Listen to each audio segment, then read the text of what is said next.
training, quality mentorship, training, but there are no platforms. So you find out leaders who should be changing society are dying with church fanaticism. Nothing for them.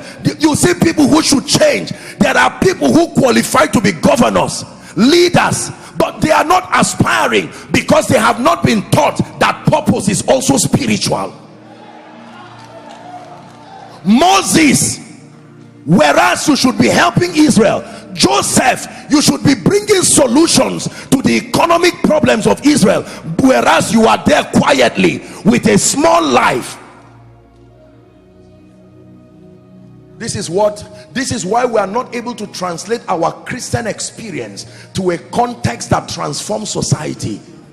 It is the reason why when you say you are a Christian, especially in Africa, most times they just look at you as if you are just a fanatic with no value to society.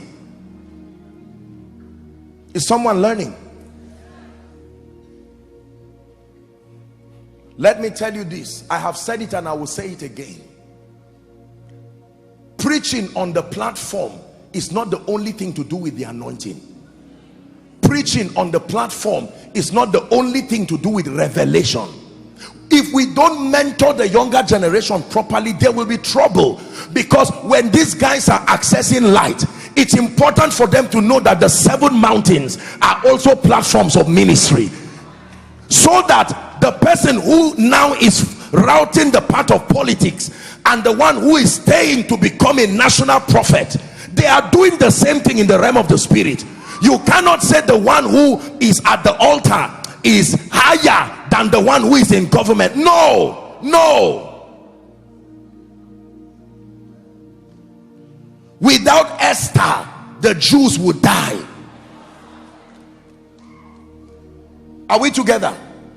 It took Joseph manning the helm of affairs to preserve the purposes of God.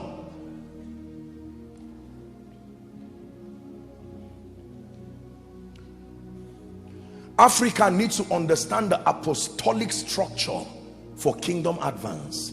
I can tell you we have not yet captured that blueprint holistically.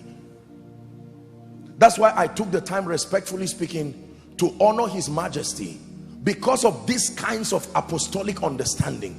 You imagine now, respectfully speaking, the kind of approach of leadership and governance to his territory. Africa, I'm a man of prayer, I'm a man of fasting, and I'm a man of the word, but I'm a man of the whole counsel of God. There are many young people right now who are not supposed to be on the pulpit. Their being on the pulpit is causing trouble to them and to others. They are not finding definition, but the mentorship structure they have received has said, once you are spiritual, find a way of coming to stand here. And they stand here, yet they know Joseph, the throne is calling you. Daniel, the place of governance is calling you. Esther, you are fasting, but realize that you are being called to the palace. There will always be people like Anna the prophetess. Their ministry stops at the temple. They never go out of the temple. If you take them out of the temple to be involved in secular things, you have destroyed them. They were called to stay. They will stay and wait, and Jesus will still come to the temple and meet them.